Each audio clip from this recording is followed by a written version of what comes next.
Hey guys, hi my lovelies. How are you guys doing? Guys, I just want to take today and teach you guys how to write a proper resume. A lot of times we want to apply for a job, but we don't know how to write a proper resume. So in this lesson or at the end of this lesson, you will learn the steps to take to write a proper resume. You'll also see an example of a proper resume and the outline of the resume. So guys, remember to be a part of this family. Like this video, share and subscribe. Let's get into it. How to choose the right resume format. That is the first thing you need to ask yourself.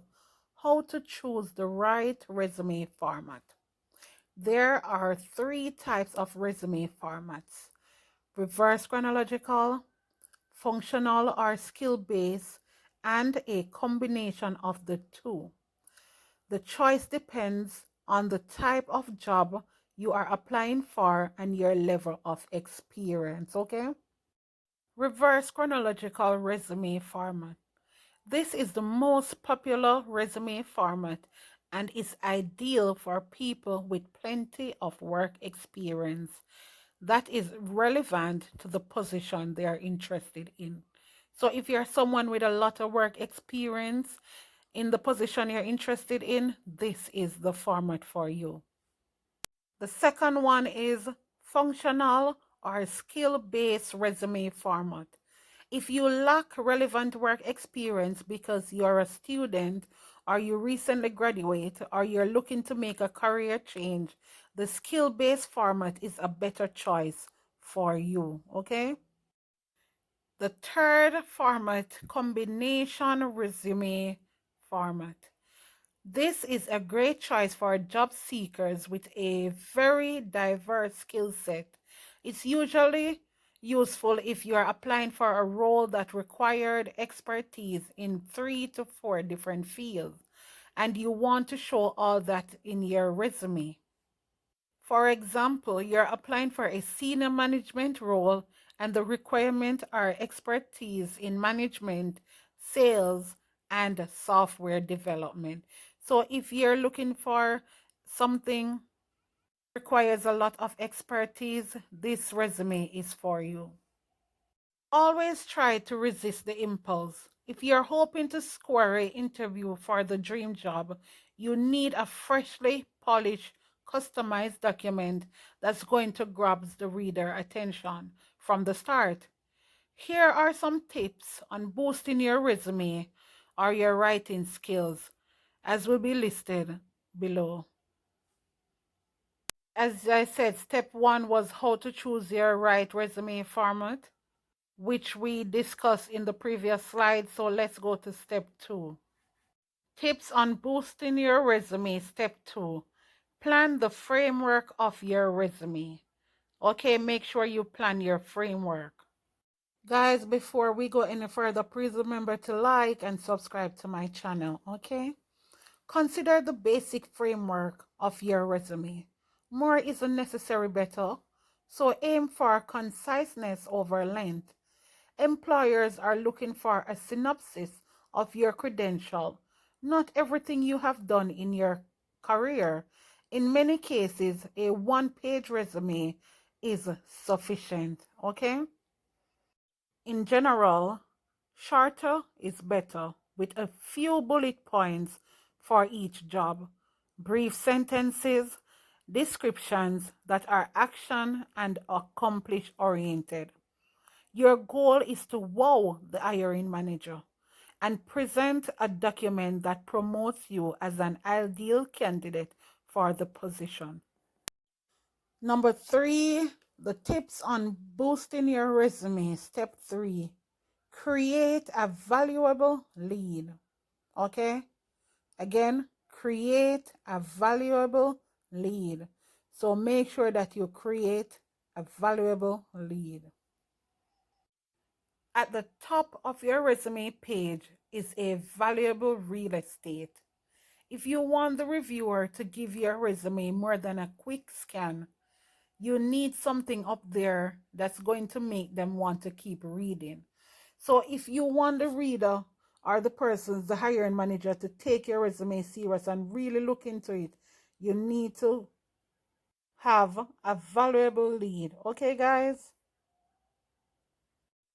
Think of these important 2 or 3 sentences as your 30-second evaluator pitch, right? They should quickly summarize your experience and training and highlight your relevant skills for the role you're seeking.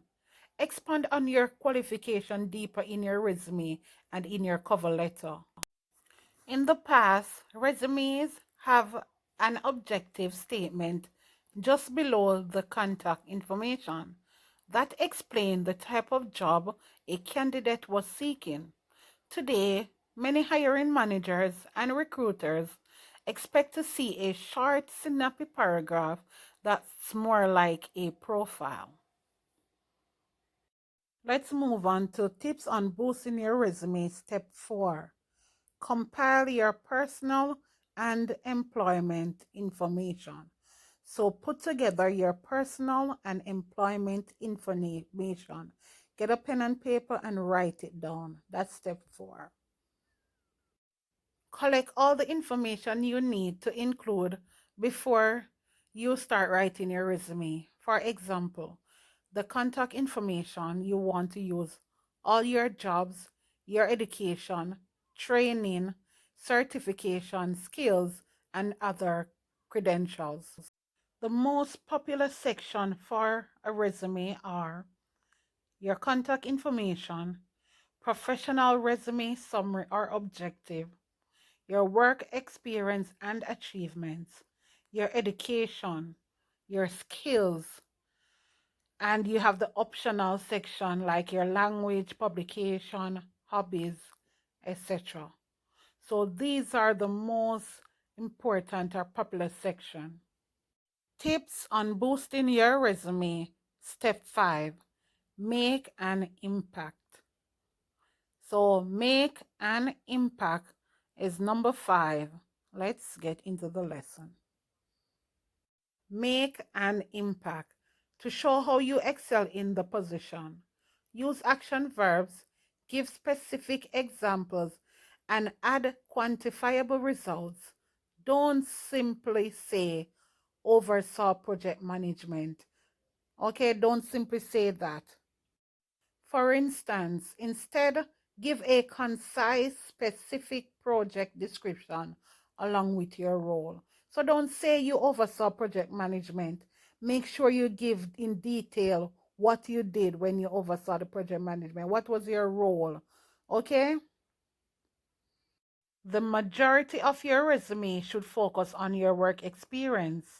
List your past job in chronological order from most recent to oldest and take a result-driven approach to describe your duties and accomplishment. So make sure you list them in chronological order from the most recent to the oldest, okay? Now we are on to the exciting part. Tips on boosting your resume. Step 6. Write your resume. So in this steps, we are going to learn how to write your resume. So before you were gathering all the information, but now you're actually going to write your resume. Guys, before we go any further, if you have not subscribed, go ahead and subscribe and like this video. Share it. Turn on your notification bell so that you can get update when another video is uploaded. Okay, write your resume. When you have compiled all the information you need, it should be listed in the following order as followed in the next slide. Don't worry about fonts and formatting your document yet. Once you have everything down on paper, you will be able to adjust the font size and type, spacing, and add formatting options to your resume. Okay? What to list in each section of your resume. 1. Your resume heading. You're going to write your full name, example John Brown, your street name, Clark Street, city, state, and your zip code, Bloomington, New York 001, email address, Make sure that you don't use your work email, right? Telephone number. Make sure you have a professional voicemail message for missed calls. Number two, your profile. Adding a profile is optional. It is objective to your resume. It gives the employer a brief overview of your qualification. If you include it, focus on what prospective employers are seeking rather than what you want in your next job. Hiring managers want to know what you have to offer. Okay? Number three, experience. Your work history is the most important component on your resume. Employers will want to know where you have worked, when you worked there, and what responsibilities you held in each role that you had. It is important to be accurate with employment dates because employers do conduct background check. Verb tense should be present tense for your current job if you are employed and past tense for prior employment. Okay? List the job and internship you have held in reverse chronological order with the most recent positions first. Include job title, company, location, dates of employment, and the list of strongest accomplishment for each job. So make sure you give them detail of all of these things, okay? To avoid an employment gap in your resume, list any volunteer experience that's related to the job you're applying for. List volunteering as you would the job you have held in order. So your volunteering experience, put them from the recent to the oldest. Okay, guys, let's continue. What to list in each section of your resume. Step 4, education. You only need to list degrees earned with the highest first. If you have been out of school for a few years, if you're a student or recent graduate, the education section of your resume can be listed above your employment history. If you have work experience, list it below that section. Number 5, certification. This section of your resume includes any certifications you have, awards and accomplishments. Don't be shy about mentioning your awards and achievements you have earned. They show your employer that you are a well-credentialed and candidate who have been recognized for your accomplishments and achievements. Okay? What to list in each section of your resume. Number 6, skills. This includes the skills you have that are directly related to the job for which you are applying. Employers typically list required or preferred skills in the job listings when itemizing the qualifications for the position you are applying for. Number 7, personal interest. This is optional, but if you have personal interests that are strongly related to the position you are applying for, list them here.